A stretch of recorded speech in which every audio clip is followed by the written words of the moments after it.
Hello दोस्तों, आप सभी का स्वागत है हमारे यूट्यूब चैनल डाटा स्टडी में। जैसे कि आप लोगों को दिख रहा होगा, आज का क्वेश्चन है परागण किसे कहते हैं। तो आश्चर्य की बात है कि हम देखते हैं जहाँ पेड़ पौधों को, तो उनमें हमें पुष्प दिखाई देते हैं और पुष्पों के कुछ दिन के पश्चात उसमें फल लग जाते हैं। तो ये कौन से प्रक्रिया के द्वारा या किस प्रकार उसमें जो निषेचन की क्रिया है वो कैसे होती है, तो इसी को परागण कहते हैं। तो आइए इसकी परिभाषा बताते हैं। परागण, तो आइए जानते हैं परागण क्या है। तो किसी नर पौधे, जैसे आपको दिख रहा होगा,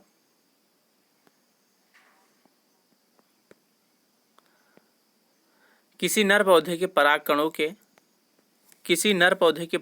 के मानिए आपका कोई पुष्प है,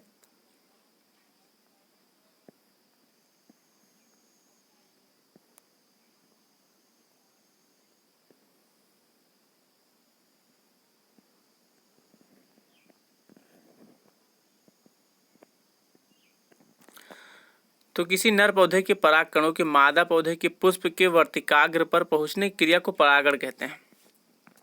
तो मान लीजिए कोई आपका पुष्प है, तो इस पुष्प पर क्या हुआ, ये आपका मादा पौधे के वर्तिकाग्र है। वर्तिकाग्र,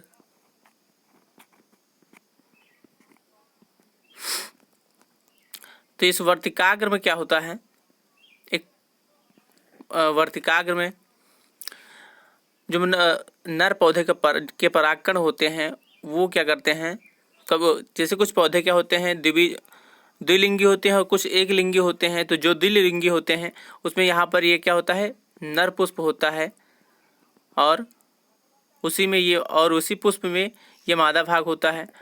तो ये क्या होता है, जिसको कहते हैं इसको क्या कहते हैं, स्त्री केसर, और उसको पुरुष केसर कहते हैं। इसको क्या कहते हैं, स्त्री केसर।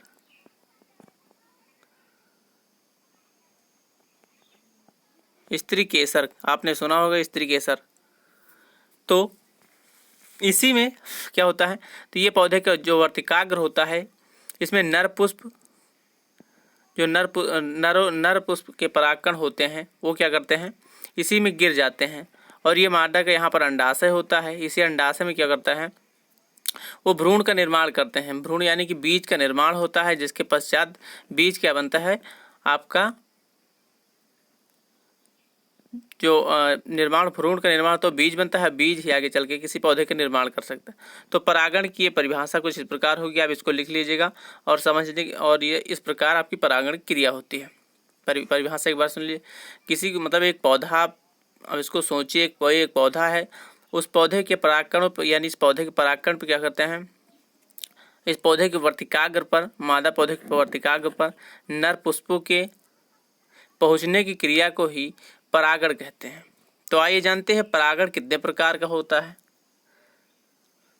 आपको होगा गुरुजी परागण एक ही प्रकार का होगा, बस इसी को परागण कहते हैं। तो और कैसे, किस प्रकार, कौन से माध्यमों से होता है, तो आइए सब कुछ जानते हैं। बस आप पेशेंस बना रखिए और वीडियो को आगे तक देखिए। आइए देखते हैं। तो अगला है परागण के प्रकार। तो जैसा आपने देख रहे हैं परागण कितने प्रकार का होता है, तो परागण होता है आपका दो प्रकार का। नंबर एक स्वपरागण और नंबर दो परपरागण। तो आप पूछेंगे गुरुजी ये स्वपरागण क्या होता है, किस प्रकार होता है, तो हम बताएंगे आपको। स्वपरागण आपने देखा होगा, कुछ पौधे होते हैं जिनमें परागण की क्रिया आपने देखा, मतलब आपने देखा होगा आसपास, लेकिन ये आपको नहीं मालूम कि वो स्वपरागित पुष्प है या परपरागित है। लेकिन तो स्वपरागण किसे कहते हैं, तो स्वपरागण कई बार क्वेश्चन में, एग्जाम में आता है। तो स्वपरागण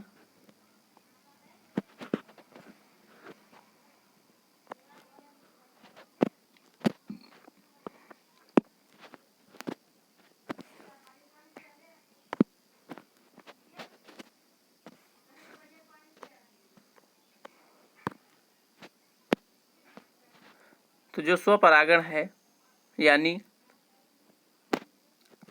बिना किसी माध्यम के, बिना किसी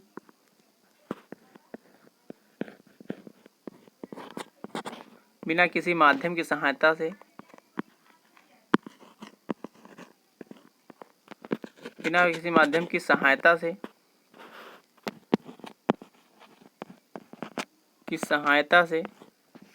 बिना किसी माध्यम की सहायता से क्या करते हैं, आगे सुन लीजिए। परागकण, बिना किसी माध्यम की सहायता के परागकण अब स्वयं से, अपने आप से मादा पौधे के वर्तिकाग्र पर पहुंच जाते हैं। तो ऐसी जो अपने स्वयं से बिना किसी की सहायता से जब नर पुष्प के परागकण मादा पौधे के वर्तिकाग्र पर पहुंच जाते हैं, तो इस पूरी घटना को हम स्वपरागण कहते हैं। यानी फिर से एक बार सुन लीजिए, बिना किसी माध्यम की सहायता के जब नर पुष्प के परागकण मादा पुष्प के वर्तिकाग्र पर पहुंच जाते हैं, तो इस प्रक्रिया को हम स्वपरागण के नाम से जानते हैं।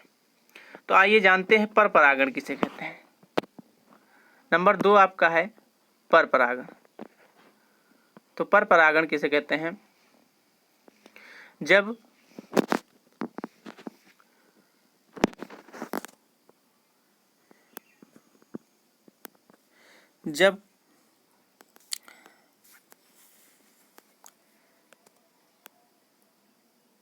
किसी नर पौधे के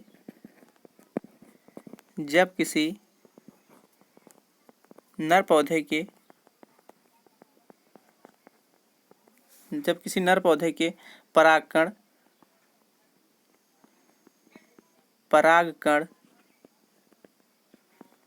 नर पौधे के परागकण किसी माध्यम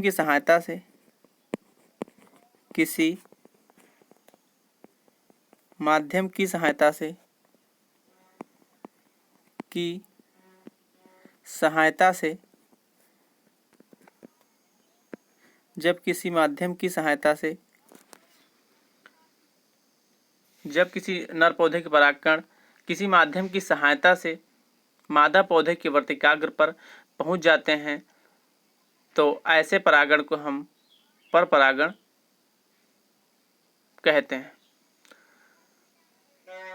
एक बार फिर से सुन लीजिए, जब मतलब कोई पौधा है, जब उस पौधे में जब किसी नर पौधे के क्या करते हैं, परागकण मादा पौधे के वर्तिकाग्र पर किन्हीं माध्यमों की सहायता से पहुंच जाते हैं, तो वैसे परागण को हम परपरागण के नाम से जानते हैं।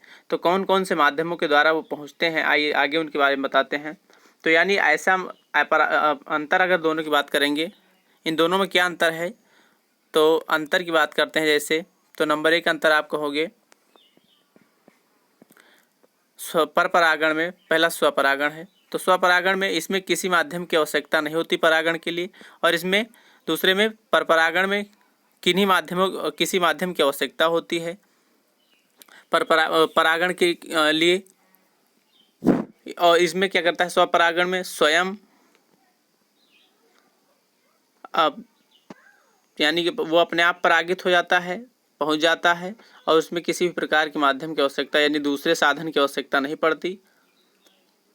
और इसमें जैसे आपका परपरागण है, तो इनमें किन्हीं दूसरे साधनों पर निर्भर होना पड़ता है, यानी ये दूसरे साधनों पर निर्भर नहीं करता। दूसरा पॉइंट, दूसरे साधनों पर निर्भर नहीं होना पड़ता स्वपरागण में, और जबकि परपरागण में क्या होना पड़ता है, दूसरे साधनों पर निर्भर होना पड़ता है। दूसरे साधन कौन कौन से हैं, जैसे आपका हवा, जल और कीट और बहुत से अन्य माध्यम हैं, जिनकी सहायता से आपकी परपरागण की क्रिया संभव हो पाती है, और इसमें किसी माध्यम की आवश्यकता क्या होता है, नहीं पड़ती। यहाँ तक आपको समझ में आया होगा। तो अगर इस वीडियो में आपको इतना ही, हमने पूरा कोशिश की है पूरा सब कुछ समझाने की।